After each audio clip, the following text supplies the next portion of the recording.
வணக்கம் சொந்தங்களே, அன்னைஸ் கிச்சனிலிருந்து உங்கள் சசிரேகா சுந்தர். இன்றைக்கி நம்ம கிச்சனில் கடலை பருப்பு, பாசி பருப்பு, துவரம் பருப்பு 3 பருப்பும் வச்சு நான் ஒரு பகடா குழம்பு தான் செஞ்சு காட்ட போகிறேன். இது நம்ம சாப்பாட்டுக்கு போட்டு சாப்பிட்டா ரொம்ப டேஸ்ட்டாக இருக்கும். இதுக்கு என்னென்ன பொருள்லாம் வச்சுருக்கன்றதை பார்க்கலாமாங்க. 100 கிராம் கடலை பருப்பு, 100 கிராம் பாசி பருப்பு, 100 கிராம் துவரம் பருப்பு 3யுமே பார்த்திங்கன்னா ஒரு 2 மணி நேரம் ஊற வச்சு எடுத்து வச்சுருக்கேன். அதில் பார்த்திங்கன்னா 2 காஞ்ச மிளகாய், 1 டீஸ்பூன் சோம்பு, சிறிதளவு சால்ட்டு போட்டு வச்சுருக்கேன். நல்லா பெரிய சைஸ் தக்காளி 2 கட் பண்ணி வச்சுருக்கேன். அதே மாதிரி பார்த்திங்கன்னா வெங்காயமும் பெருசாக 2 கட் பண்ணி வச்சுருக்கேன். கொஞ்சமாக தேங்காய், பொட்டுக்கடலை, முந்திரி பருப்பு. இது பார்த்திங்கன்னா பேஸ்ட் அடிக்கணும் இந்த குழம்புக்கு. 2 பட்டை, 2 லவங்கம், கொஞ்சம் சோம்பு. இது தாளிக்கிறதுக்கு. இந்த சின்ன வெங்காயம் பார்த்திங்கன்னா இந்த பேஸ்ட் அடிக்கிறோம்ல நம்ம பகடா போடுறதுக்கு, அதில் போட்டு இதை நம்ம சேர்த்து தான் இதை நம்ம பகடா செய்ய போகிறோம். சின்ன வெங்காயம் கட் பண்ணி வச்சுருக்கேன். தேவையான அளவுக்கு மிளகாய் தூள், உப்பு நம்ம எடுத்துக்கணும். இதுலேருந்து எப்படி செய்யுதுன்னு பார்க்கலாம் வாங்க.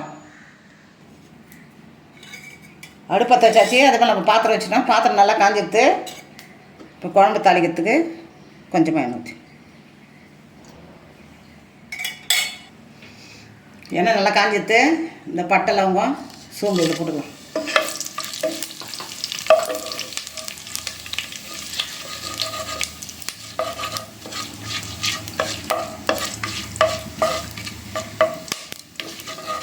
நல்லா பொரிஞ்சிட்டு வெங்காயம் போட்டு கொஞ்சமாக இஞ்சி பூண்டு பேஸ்ட் சேர்த்துக்கோம். இது ஆப்ஷனல் தான், பார்த்தீங்கன்னா போடணும் கூட அவசியம் இல்லை. பட்டை லவங்க போட்டு இது தக்காளி பிடிச்சிட்டு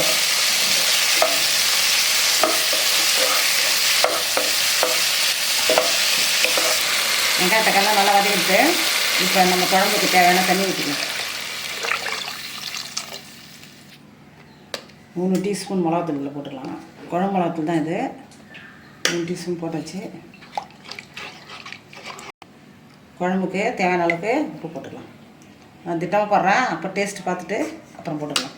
இப்போ நம்ம மூடி வச்சுட்டு ஒரு 5 நிமிஷம் நல்லா கொதிக்கிட்டோம், திறந்து பார்க்கலாம். இந்த பருப்பை பார்த்திங்கனாக்கா மிக்சியில் போட்டு நம்ம நல்லா மையாக அரைச்சி எடுத்துன்னு வந்துடணும்.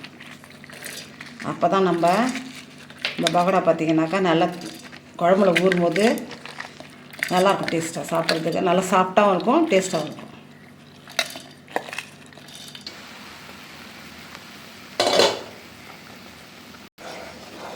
குழம்பு நல்லா கொச்சிட்டு இப்போ நம்ம தேங்காய், முந்திரி, பொட்டுக்கெல்லாம் வச்சு அரைச்ச இந்த பேஸ்ட் அதில் ஊற்றிக்கலாம். இந்த நேரத்தில் பார்த்திங்கன்னா உப்பு சரியாக்கான்னு நம்ம பார்த்துக்கணும். உப்பு பத்தலைனா கூட உப்பு பார்த்து போட்டுக்கலாம். நம்ம இப்போ நல்லா கொதி வந்ததும் கொத்தமல்லி தழைலாம் போட்டு இறக்கி வச்சுட்டு இப்போ நம்ம வானலை வச்சு அதில் நம்ம பகடா போட்டு எடுத்து இதில் போட வேண்டியது தான். உப்பு கொஞ்சம் கம்மியாது, கொஞ்சம் போட்டுக்கலாம். இப்போ நல்லா கொதி வந்ததும் கொத்தமல்லி தழை போட்டு இறக்கி வச்சுருந்தோம்.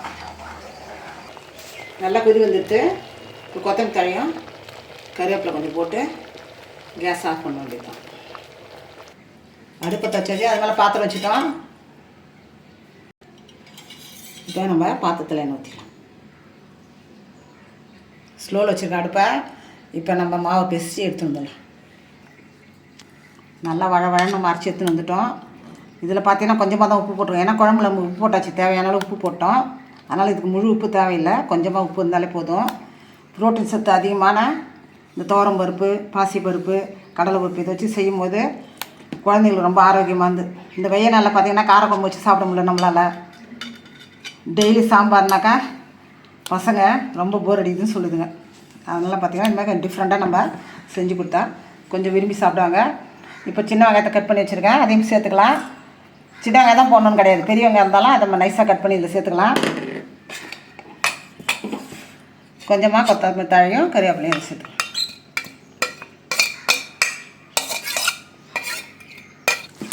நல்லா பிசிஞ்சு வேண்டியதான். கொஞ்சம் லேசாக தண்ணி விட்ட மாதிரி தான் இருக்கும், இருக்கட்டும். அப்படி இருந்தால் தான் இந்த பகடா கொஞ்சம் சாஃப்டாக இருக்கும். பார்த்தீங்கன்னாக்கா ரொம்ப சாஃப்டாக இருந்தால் தான் நல்லாயிருக்கும். நம்ம குழம்புல ஊறி சாப்பிடும்போது நல்லாயிருக்கும்.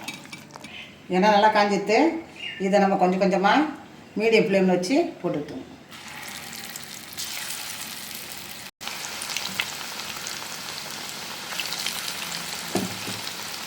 பகடா பார்த்திங்கன்னா நல்லா வெந்துச்சு.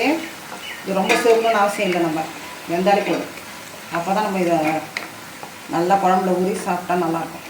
ரொம்ப மொறுன்னு ஆவாதான் எடுத்துணும், முன்னாடியே நம்ம இருக்கணும். இதை பார்த்தீங்கன்னா இப்போ நம்ம கொஞ்சம் கொஞ்சமாக குழம்புல தள்ளி நம்ம அன்னைஸ் கிச்சனில் பகடா குழம்பு ரெடி ஆகிடுச்சு. ரொம்ப ஈஸி டிஷ் தான் இது. அதே சமயம் இது ஆரோக்கியமானது. நம்ம துவரம் பருப்பு, பாசி பருப்பு, கடலை பருப்பு 3 பருப்பு சேர்ந்து செய்யறதால புரோட்டீன் சக்தி பார்த்தீங்கன்னாக்கா ரொம்ப அதிகமானது. குழந்தைகளுக்கு செஞ்சு கொடுங்க. செஞ்சு கொடுத்துட்டு எனக்கு கமெண்ட்ஸில் சொல்லுங்கள். லைக் பண்ணுங்கள், ஷேர் பண்ணுங்கள், கமெண்ட் பண்ணுங்கள். மறக்காமல் என்னுடைய அன்னைஸ் கிச்சனுக்கு சப்ஸ்கிரைப் பண்ணுங்கள். தேங்க்யூ.